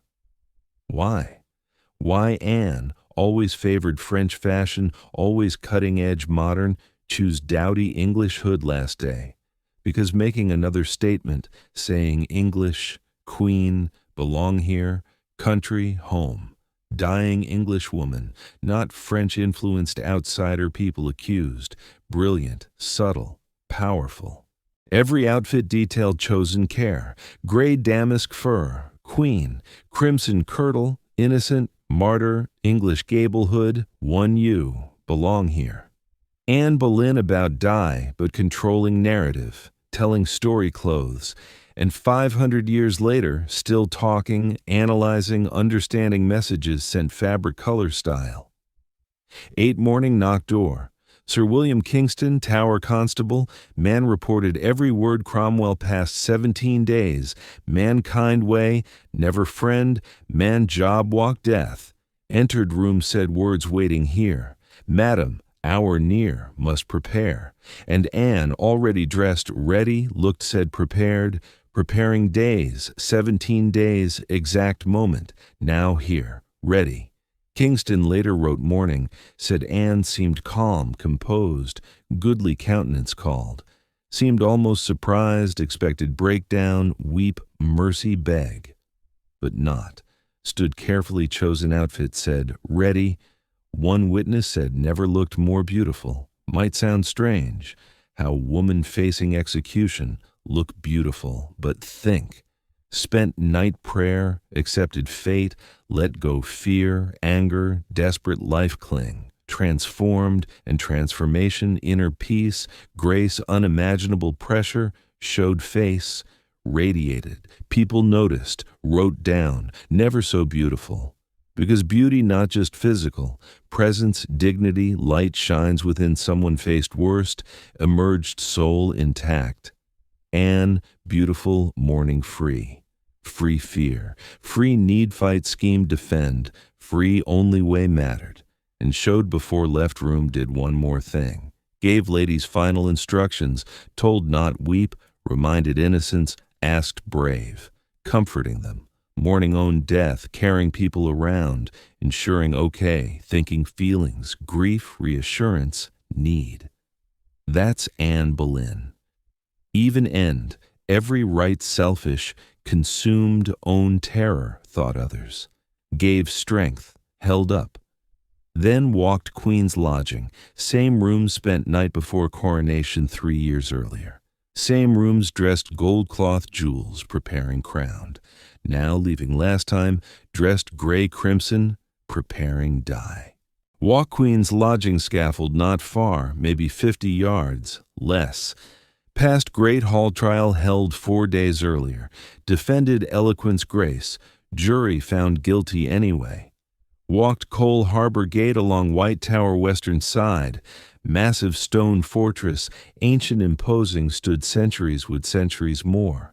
Anne Boleyn, blink moment, brief life flash, long history place. But what flash, what moment? Then saw. Scaffold, black drapery, built higher usual crowd see, everyone witness Queen death, Henry spectacle. Not Tower Hill, 5 men died 2 days earlier, inside Tower grounds, more private, controlled, invited witnesses, important people, Henry trusted, report back saw, heard, said, crowd not huge, maybe 100, bit more, but everyone knew. Thomas Cromwell, orchestrated downfall. Charles Brandon, Duke Suffolk, never liked. Henry Fitzroy, King's illegitimate son, told Anne planned poison. Thomas Audley, Lord Chancellor, enemies, judges, condemned. Maybe few friends, not no certain. Whispers records, hints. Margaret Wyatt, Thomas Wyatt, poet wife present. Women attended Tower. 4 spy ladies, their end. Anne's eyes scanned crowd, saw Cromwell, saw Brandon, saw all, not flinch, not cry, not look away, looked I. Queen subjects, condemned woman executioners, human, then Kingston helped scaffold steps, few steps, 4, maybe 5, but hardest ever take because top steps end, final moment, place life stop. Climbed anyway, 1 foot other, Kingston side ladies behind, crowd watching, swordsman waiting somewhere, sight, ready job. Anne stepped scaffold, turned face crowd, time speech, last word ever speak public, last chance control story, say needed, leave legacy words before sword took else. Want no remarkable? All accounts mourning, witness statements, letters, chronicles. Not one describes Anne broken. Not one says collapsed fear, lost composure. Not one paints victim dragged death against will. Every account describes dignified, calm, beautiful, ready. Walked scaffold like queen, climbed steps like already won. Though about lose life, one way. Refused let break. Refused confess undone crimes, refused give satisfaction seeing beg, weep, grovel, kept dignity, truth, soul, victory. Not wanted, not save life, victory nonetheless. Victory echo history make people 500 years later look story say innocent, brave, extraordinary. Gray damask fur, crimson kirtle, English gable hood, calm face, steady steps, refusal break. All building moment, scaffold, speech, final act, woman queen, die one, no matter annulment said. Kingston stood beside. Crowd fell silent. Morning air, cool, fresh, spring London. Birds singing, maybe. Somewhere distant, city waking sounds. People daily routines completely unaware queen about die.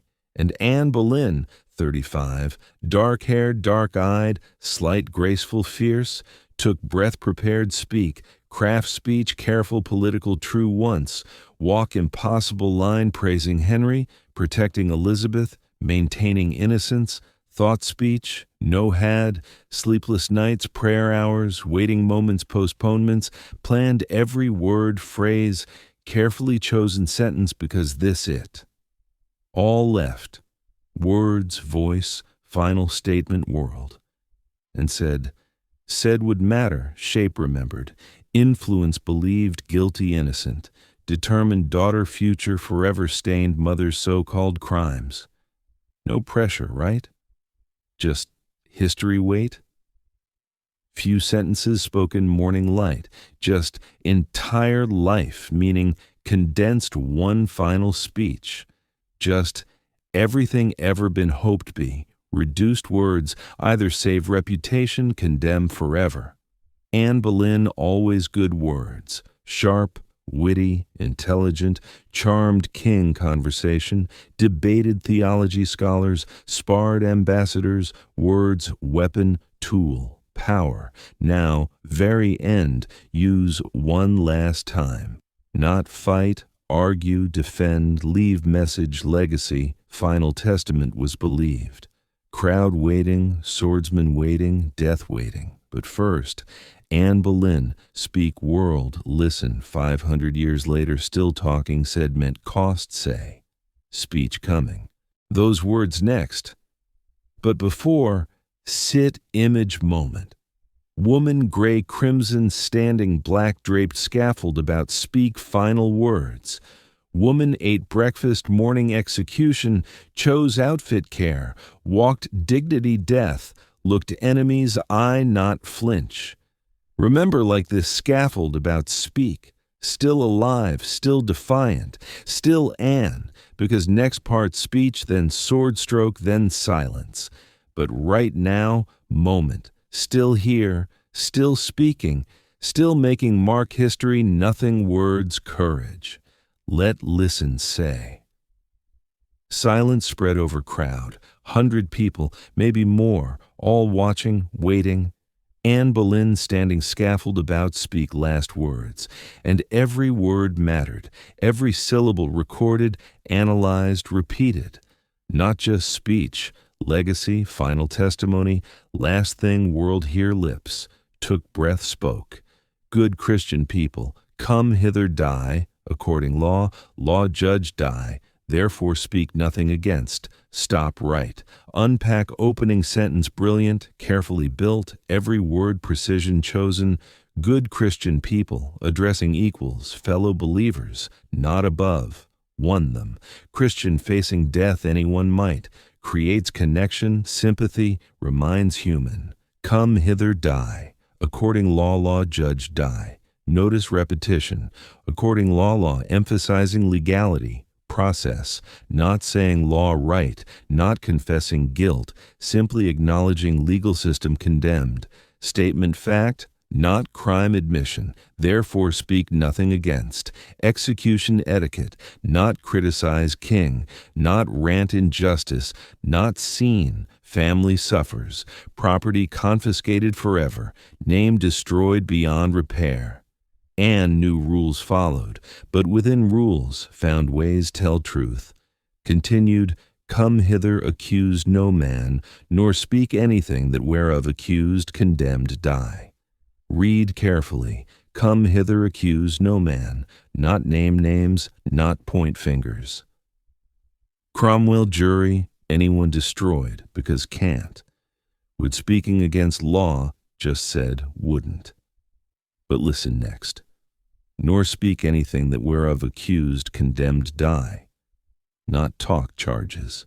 Not address adultery, incest, conspiracy. Why? Already defended trial. Already proclaimed innocence didn't matter, so why waste breath? But something else phrasing. Whereof accused, condemned, die. Not which guilty, which done, just whereof accused. Charge not truth. Subtle. So subtle miss not paying attention. But there. Quiet insistence, accusation, guilt not same. Then said words puzzled people 500 years. Words sound surface praise, loyalty, love. But pray God save king send long reign over. Gentler, nor merciful prince never. Me ever good, gentle sovereign lord. Wait, what? Gentler, merciful prince? Man just framed adultery, incest. Man ordered brother execution. Man annulled marriage, declared daughter illegitimate. Man gentle, merciful. Part speech makes people angry, makes modern readers scream, Anne, no, not praise. Tell truth, call out. But Anne couldn't, not wanted Elizabeth survive, not wanted family chance recover, not wanted die shred dignity, hope, reputation someday restored. So praised Henry. But look how. Look exact words, gentler nor merciful prince, never. Statement princes general. Not saying Henry gentle merciful compared tyrant Nero, saying gentle merciful any prince Tudor England, not saying much. Princes not known gentleness, known power, ruthlessness, whatever took maintain control. Technically praising, but also quietly acknowledging princes not gentle, nature power, expecting mercy king foolish. And key phrase, me ever good, gentle sovereign lord. Me, not others, not objectively, her experience. And experience, pursued years, broke Rome her, made queen, gave power, status, jewels, everything could wanted, then destroyed utterly, completely without mercy. So says me ever good gentle lord telling truth. Her truth, complicated, twisted, tragic relationship truth. Good, her until not. Gentle until ordered execution, not praise. Irony-wrapped loyalty language disguised gratitude. But listen closely, here really saying, heartbreaking. Good me look now. But not done. One more sentence, one more carefully crafted legacy piece. If person metal cause, required judge best. This most important line entire speech, one people often overlook. If person metal cause, anyone wants investigate, look charges, examine evidence, think really happened, require judge best. Judge best. Not judge guilty, not judge innocent, but judge best. Give benefit doubt. Assume best me, not worst. Look life, look actions, look evidence lack, judge accordingly. Plea hidden polite language, request future generations see truth. Question narrative, not just accept, Henry Cromwell said. And 500 years later, done exactly. Judged best, looked evidence, timeline, motives, concluded innocent, charges fabricated, died nothing. Anne knew couldn't change present, could influence future. And one sentence, judge best, planted seed, question, doubt minds anyone heard speech thought. Wait, why not confessing? Why not saying goodbye, specific people? Why careful words? Because innocent wanted history know. Frenchman Lancelot de Carly, French ambassador secretary there, watched, listened, later wrote poem. Described Anne voice somewhat overcome weakness, gathered strength went, started weak, understandably, not slept days, about die. Voice faltered but spoke, found strength, words gave power, act speaking truth, however coded, gave courage. De Carla also wrote spectators couldn't refrain tears. Crowd cried her because even praising king, even following script could hear really saying, could see innocence, grace, panic, wept. Speech over, moment, pause, Anne said needed. Now, time, final preparations. Removed gable hood. Ladies helped. Underneath wore linen cap, tucked dark hair, every strand neck exposed, clear, ready sword, paid executioner, customary, paid man about kill. Sounds insane, right? But ritual part. Way saying, forgive. Do job quickly, make painless possible. Executioner visibly distressed. Witnesses asked forgiveness, not formality, genuinely. Not want, job. And Anne, gracious end, forgave. Ladies blindfolded, another fabric piece tied eyes, not see sword coming, last sight not blade. Focus prayer, God, peace, then knelt, not laying. Remember French method, kneeling upright, back heels kneeling straight. Witnesses differ exact position, but upright, dignified, even death moment, prayed loud final words, not crowd, God. O Lord, mercy me. God commend soul. Jesus Christ commend soul. Lord Jesus receive soul. Over. Jesus Christ commend soul. Lord Jesus receive soul. Mantra, prayer, faith declaration, commending soul. Christ, not Henry, not law, not England. Jesus, one judge, new truth, new heart, new innocence. Kept praying, repeating words, Lord Jesus receive soul. Lord Jesus receive soul. And prayed, executioner positioned, quietly, soft-soled shoes. Remember, called assistant, bring sword. Anne turned head slightly, instinctively hear, follow sound, and instant, neck stretched, exposed, vulnerable. Executioner already picked sword, not assistant. Trick, distraction, called sword make turn, did struck. One stroke, clean, fast. Many witnesses said not see happen. One moment kneeling praying, next gone. Head fell, body collapsed. Crowd gasped, some screamed, some wept, some stood shocked silence. Lancelot de Carl wrote lips kept moving several minutes, head severed. Grim biological detail. Brain not die instantly.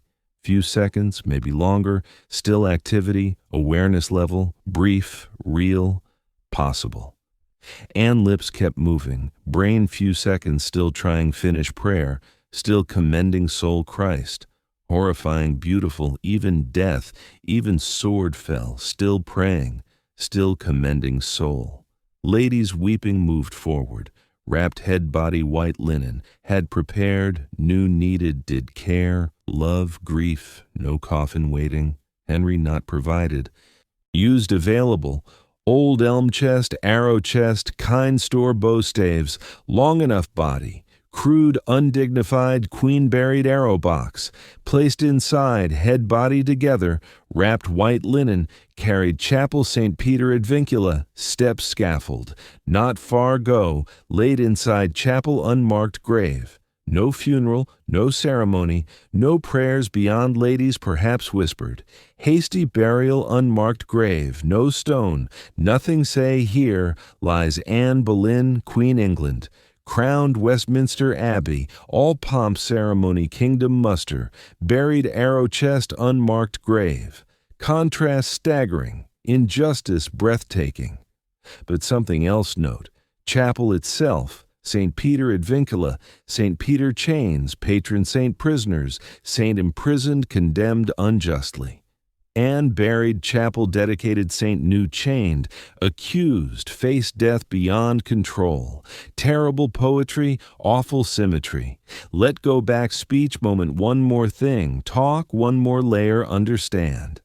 Anne not say goodbye anyone, not daughter, not ladies, not family. Why? Because couldn't. Saying Elizabeth named Scaffold drawn attention, reminded people king daughter now illegitimate, child woman executed adultery incest, Anne silent, Elizabeth protect, let people forget perhaps mother was, give survival chance.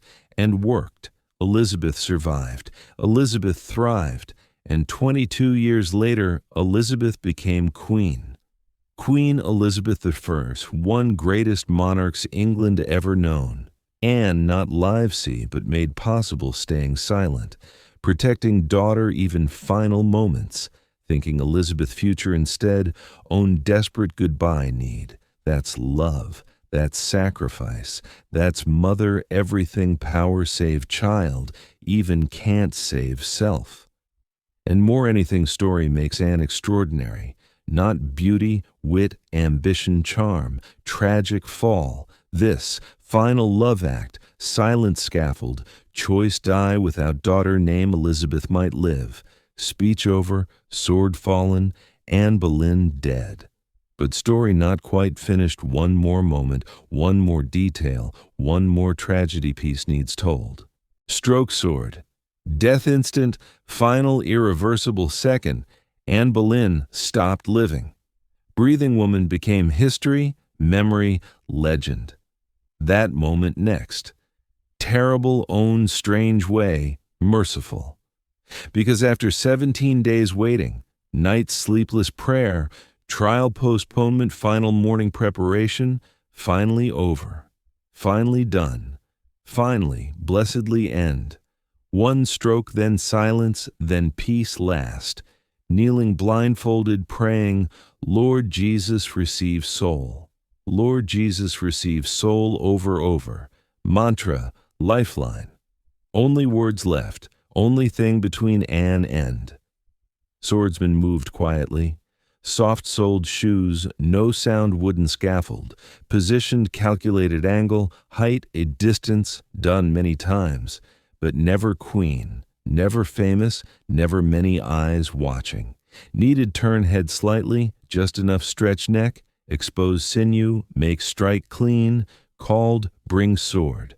Anne heard, course, even prayer, fear, blindfold heard. Instinctively turned head little, following sound, trying hear assistant, sword, time left. And instant swordsman struck, one stroke, swift, clean, fast. Many witnesses said not see. One moment Anne kneeling alive, praying. Next, gone. Head fell straw, body collapsed, crowd gasped, some screamed, some wept, some stood frozen, shock done, over. Anne Boleyn, Queen England, Elizabeth mother, dead. Let tell witnesses saw, accounts matter, there. Describe tells important and final moment. Multiple sources say one stroke. One, swordsman good, skilled, knew exactly doing, sword sharp, angle perfect. Anne head off cleanly, instantly, no botched, no hacking, no suffering. Comparison, tell other executions. Margaret Pole, Countess Salisbury, executed 1541. Elderly, refused layhead block, executioner chased scaffold hacking axe, took 10 blows, 10, died screaming agony, crowd watched horror. Mary Queen Scots, 1587, 3 axe strikes, first missed neck entirely hit back head, second nearly severed neck, not quite, third finished, except executioner used knife cut remaining sinew. Brutal, degrading, horrifying. Anne Boleyn. One stroke, clean, fast, merciful execution can. Henry paid best delivered. But thing makes even remarkable. Witnesses said several second stroke, not sure happened. Sword fast, executioner movement smooth, people doubted seen. Did strike? Happen? Really dead? Then saw blood, reality hit. Crowd erupted reactions, weeping, gasping, some praying, some turning away, some unable look away. One witness account have said chilling. Anne lips still moving, head severed. Several minutes, according account. Lips continued form words, prayers maybe. Lord Jesus receive soul. Still praying, still speaking, even death. Now modern medicine explain.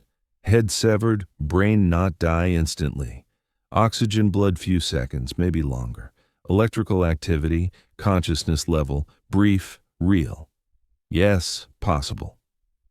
Anne lips kept moving, brain few seconds still trying finish prayer, still commending soul Christ. Grim thought, horrifying detail, but also tells who Anne, even final literal life second, focused God, prayer, salvation. Ladies rushed forward, sobbing. Women spent 17 days watching every move, reporting every word. Now gather body, head, blood, horror. Come prepared. White linen, clean, pure white, wrapped head carefully, gently love, wrapped body, placed both arrow chest. Old elm box, rough wood, undignified, all had. No one prepared proper coffin queen. Think. Built special scaffold execution, hired expert French swordsman, staged whole precision care, but no one thought prepare proper coffin body, oversight, or intentional final insult? Don't know. Result same. Anne Boleyn, crowned Westminster Abbey, splendor England muster, wore gold cloth jewels, Queen England buried arrow chest, ladies carried chapel St. Peter ad Vincula, steps scaffold, not far go, laid inside unmarked grave, brother George already buried 2 days earlier. No funeral, no ceremony, no bells, no mourning, hasty burial, quiet disposal, as never queen. As 3 years throne erased, as not matter, but where story gets darker. Same day Anne buried, same day blood still fresh scaffold, Henry VIII did something tells everything who. Announced engagement Jane Seymour, same day. Hours after Anne death, Henry issued marriage dispensation, marry Jane. Related, see third degrees affinity, normally need special church permission, marry closely related, and Henry got permission. May 19th, day Anne died. 10 days later, May 30th, Henry Jane married. 10 days, Anne body barely cold ground. Daughter still trying understand, mother disappeared. Court still processing, shock queen executed, Henry married again. Wife number 3, starting over as Anne never existed. This what grief looked, Henry VIII. This what love meant. Could woman executed crimes not commit 10 days later, marry new without guilt, hesitation, second thought, and moved fast. Within weeks, Jane pregnant. Or least Henry hoped. Whole point after. Son, heir. Thing Anne failed give. Thing cost everything. Jane eventually give Henry's son, Edward, born October 1537. And Jane died 12 days later, childbirth complications. But Henry not execute Jane. Mourned, called true wife, really loved, gave wanted son. Anne given Elizabeth, greatest queen England ever know. But Henry not know, couldn't know. All knew Elizabeth not boy, and that Anne die. Back scaffold. Back moment sword fell. Because something else talk. Crowd, 100 watched, think, feel. Some Anne enemies, Cromwell, Brandon, Henry Fitzroy. Wanted, orchestrated, stood watch die satisfaction, probably relief. Plan worked, but others crowd different. French ambassador secretary Lancelot de Carl wrote poem, moved, deeply affected. Described Anne beautiful, graceful, dignified. Wrote spectators wept, couldn't help. Even Anne accused terrible crimes, saw innocence, grace, courage. Cried knew deep wrong. Knew charges false, knew dying no good reason except king rid. Witnesses wept day, wrote Anne Beauty Courage, Preserving Truth, creating record outlast. Henry's propaganda survived long enough history judge, and history judged found innocent. But May 19th, 1536, none mattered. What mattered Anne dead. Head straw, body arrow chest, life over 35. All intelligence, wit, charm, ambition, faith gone, silenced, ended. Man destroyed, already planning wedding. Let talk aftermath moment. Ripple effects, consequences. Elizabeth, 3, lost mother. Never remember Anne. Never know, grow told mother traitor. Woman executed adultery, incest. Imagine growing that story. Imagine Elizabeth, knowing existence, tied woman supposedly destroyed father. But Elizabeth survived, thrived even. Became queen, not talk Anne much. Not defend publicly, not try rehabilitate reputation. Why? Safer not. Bringing Anne meant bringing charges, accusations, scandal. And Elizabeth smart knows silence sometimes best defense. So Anne not vindicated daughter lifetime, not officially. But Elizabeth wore ring, locket ring, inside ring tiny portrait Anne, mother, woman barely knew. Elizabeth carried Anne, hidden, secret, close heart. And perhaps own quiet way, saying, no truth, no really were. Thomas Boleyn. Anne father lost both children May 1536, George 17th, Anne 19th. Imagine son-daughter both executed traitors within 2 days, powerless stop. Sat jury condemned son, did nothing save daughter. Thomas survived, kept titles while broken, politically irrelevant, socially shunned. Died 1539, just 3 years after Anne execution. Some say grief, some illness, but either way, not last long. Boleyn family destroyed, name stained, power gone, other men. 5 died Anne, family suffered 2. Norris, Weston, Brereton, Smeaton, George, all dead, all innocent, all forgotten most except footnotes Anne's story. Own injustice, deserve remembered. Deserve innocence proclaimed loudly Anne because died same lie, same political maneuvering, same king whim. Scaffold taken down. Blood washed away. Tower back business usual. Within days as nothing happened, as queen not executed, as world not witnessed something unprecedented horrifying. But some things changed forever. England crossed line. King executed wife, not any wife. Queen, woman broke Rome, made queen. And could anyone? Precedent set. Door opened Henry walk again.